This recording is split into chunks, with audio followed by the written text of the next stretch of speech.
दोस्तों, अगर आप मेरे चैनल पर आए हैं तो कृपया चैनल को सब्सक्राइब करने के साथ साथ बेल आइकन पर क्लिक करके ऑल पर क्लिक कर देना जी। हेलो दोस्तों, हमारे चैनल में आप सभी का स्वागत है। आज हम गीता अध्याय 10 विभूति योग के बारे में सुनेंगे। तो आइए दोस्तों सुनते हैं। श्री भगवान बोले, हे महाबाहो, फिर भी मेरे परम रहस्य और प्रभावयुक्त वचन को सुन, जिसे मैं तुझे अतिशय प्रेम रखने वाले के लिए हित की इच्छा से कहूँगा। मेरी उत्पत्ति को अर्थात लीला से प्रकट होने को न देवता लोग जानते हैं और न महर्षिजन ही जानते हैं, क्योंकि मैं सब प्रकार से देवताओं का और महर्षियों का भी आदि कारण हूँ। जो मुझको अजन्मा अर्थात वास्तव में जन्म रहित अनादि अनादि उसको कहते हैं, जो आदि रहित हो एवं सबका कारण हो और लोगों का महान ईश्वर तत्व से जानता है, वह मनुष्यों में ज्ञानवान पुरुष संपूर्ण पापों से मुक्त हो जाता है। निश्चय करने की शक्ति, यथार्थ ज्ञान, असमूलता, क्षमा, सत्य, इंद्रियों का वश में करना, मन का निग्रह तथा सुख दुख, उत्पत्ति प्रलय और भय तथा हिंसा, समता, संतोष, तप, स्वधर्म के आचरण से इंद्रियादि को तपाकर शुद्ध करने का नाम तप है। दान, कीर्ति और अपकीर्ति, ऐसे ये प्राणियों के नाना प्रकार के भाव मुझसे ही होते हैं।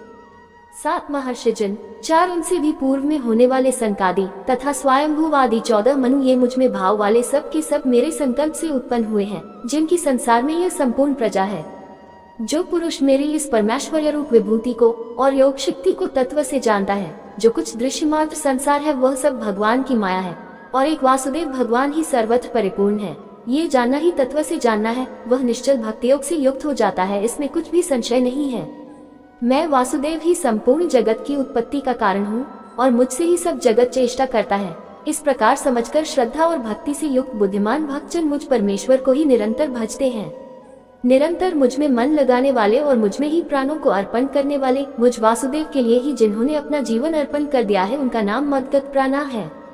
भक्तजन मेरी भक्ति की चर्चा के द्वारा आपस में मेरे प्रभाव को जानते हुए तथा गुण और प्रभाव सहित मेरा कथन करते हुए ही निरंतर संतुष्ट होते हैं और मुझ वासुदेव में ही निरंतर रमन करते हैं। उन निरंतर मेरे ध्यान आदि में लगे हुए और प्रेम पूर्वक भजने वाले भक्तों को मैं वह तत्व ज्ञान रूप योग देता हूँ, जिससे वे मुझको ही प्राप्त होते हैं। हे अर्जुन, उनके ऊपर अनुग्रह करने के लिए उनके अंतःकरण में स्थित हुआ मैं स्वयं ही उनके अज्ञानजनित अंधकार को प्रकाशमय तत्व ज्ञान रूप दीपक के द्वारा नष्ट कर देता हूँ। अर्जुन बोले, आप परम ब्रह्म, परम धाम और परम पवित्र हैं, क्योंकि आपको सब ऋषिगण सनातन दिव्य पुरुष एवं देवों का भी आदिदेव, अजन्मा और सर्वव्यापी कहते हैं। वैसे ही देवर्षि नारद तथा असित और देवर ऋषि तथा महर्षि व्यास भी कहते हैं और आप भी मेरे प्रति कहते हैं। हे केशव, जो कुछ भी मेरे प्रति आप कहते हैं, इस सब को मैं सत्य मानता हूँ। हे भगवान, आपके लीला में गीता अध्याय 4 श्लोक 6 में इसका विस्तार देखना चाहिए। स्वरूप को न तो दानव जानते हैं और न देवता ही। हे भूतों को उत्पन्न करने वाले, हे भूतों के ईश्वर, हे देवों के देव, हे जगत के स्वामी, हे पुरुषोत्तम, आप स्वयं ही अपने से अपने को जानते हैं, इसलिए आप ही उन अपनी दिव्य विभूतियों को संपूर्णता से कहने में समर्थ हैं, जिन विभूतियों द्वारा आप इन सब लोकों को व्याप्त करके स्थित हैं।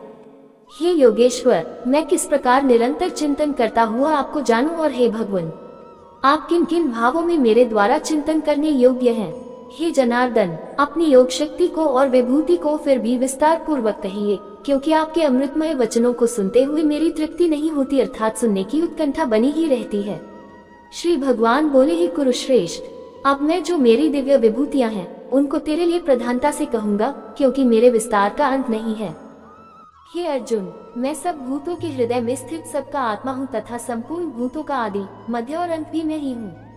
मैं अदिति के 12 पुत्रों में विष्णु और ज्योतियों में किरणों वाला सूर्य हूँ तथा मैं 49 वायु देवताओं का तेज और नक्षत्रों का अधिपति चंद्रमा हूँ।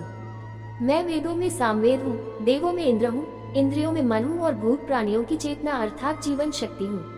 मैं 11 रुद्रों में शंकर हूँ और यक्ष तथा राक्षसों में धन का स्वामी कुबेर हूँ। मैं 8 वसुओं में अग्नि हूँ और शिखर वाले पर्वतों में सुमेरु पर्वत हूँ। पुरोहितों में मुखिया बृहस्पति मुझको जान। हे पार्थ, मैं सेनापतियों में स्कंद और जलाशयों में समुद्र हूँ। मैं महर्षियों में भृगु और शब्दों में एक अक्षर अर्थात ओंकार हूँ। सब प्रकार के यज्ञों में जप यज्ञ और स्थिर रहने वालों में हिमालय पहाड़ हूँ। मैं सब वृक्षों में पीपल का वृक्ष, देवर्षियों में नारद मुनि, गंधर्वों में चित्ररथ और सिद्धों में कपिल मुनि हूँ।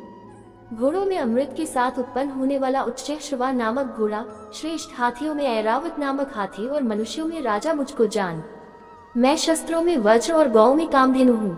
शास्त्रोक्त रीति से संतान की उत्पत्ति का हेतु कामदेव हूँ और सर्पों में सर्पराज वासुकी हूँ। मैं नागों में नाग और सर्प ये दो प्रकार की सर्पों की ही जाति है। शेषनाग और जलचरों का अधिपति वरुण देवता हूँ और पितरों में अर्यमा नामक पितर तथा शासन करने वालों में यमराज मैं हूँ। मैं दैत्यों में प्रहलाद और गणना करने वालों का समय, क्षण, घड़ी, दिन, पक्ष, मास आदि में जो समय है वह मैं हूँ तथा पशुओं में मृगराज सिंह और पक्षियों में गरुड़ हूँ। मैं पवित्र करने वालों में वायु और शस्त्रधारियों में श्री राम हूँ तथा मछलियों में मगर हूँ और नदियों में श्री भागीरथी गंगा जी हूँ।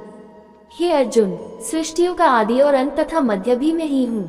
मैं विद्याओं में अध्यात्म विद्या अर्थात ब्रह्म विद्या और परस्पर विवाद करने वालों का तत्व निर्णय के लिए किया जाने वाला वाद हूँ। मैं अक्षरों में अकार हूँ और समासों में द्वंद्व नामक समास हूँ। अक्षय काल अर्थात काल का भी महाकाल तथा सबोर मुख वाला विराट स्वरूप, सबका धारण पोषण करने वाला भी मैं ही हूँ। मैं सबका नाश करने वाला मृत्यु और उत्पन्न होने वालों का उत्पत्ति हेतु हूँ तथा स्त्रियों में कीर्ति, कीर्ति आदि ये 7 देवताओं की स्त्रियां और स्त्रीवाचक नाम वाले गुण भी प्रसिद्ध हैं।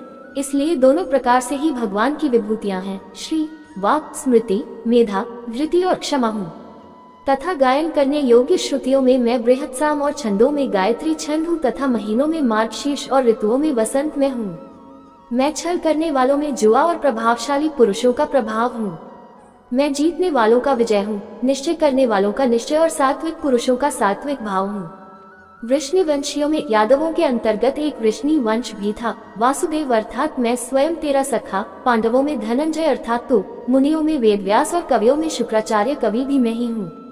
मैं दमन करने वालों का दंड अर्थात दमन करने की शक्ति हूँ, जीतने की इच्छा वालों की नीति हूँ, गुप्त रखने योग्य भावों का रक्षक मौन हूँ और ज्ञानवानों का तत्व ज्ञान में ही हूँ। और हे अर्जुन, जो सब भूतों की उत्पत्ति का कारण है वह भी मैं ही हूँ, क्योंकि ऐसा चर और अचर कोई भी भूत नहीं है जो मुझसे रहित हो। हे परंतप, मेरी दिव्य विभूतियों का अंत नहीं है। मैंने अपनी विभूतियों का ये विस्तार तो तेरे लिए एक देश से अर्थात संक्षेप से कहा है। जो भी विभूति युक्त अर्थात ऐश्वर्य युक्त, कांति युक्त और शक्ति युक्त वस्तु है उसको तू मेरे तेज के अंश की ही अभिव्यक्ति जान। अथवा हे अर्जुन, इस बहुत जानने से तेरा क्या प्रयोजन है? मैं इस संपूर्ण जगत को अपनी योग शक्ति के एक अंश मात्र से धारण करके स्थित हूँ। उम्मीद करते हैं दोस्तों, आपको ये गीता ज्ञान अध्याय सुनने में अच्छा लगा होगा। इसी के साथ विदा लेते हैं। कल फिर एक नए गीता ज्ञान अध्याय लेकर हाजिर होंगे। तब तक सभी दोस्तों को जय श्री कृष्ण जी।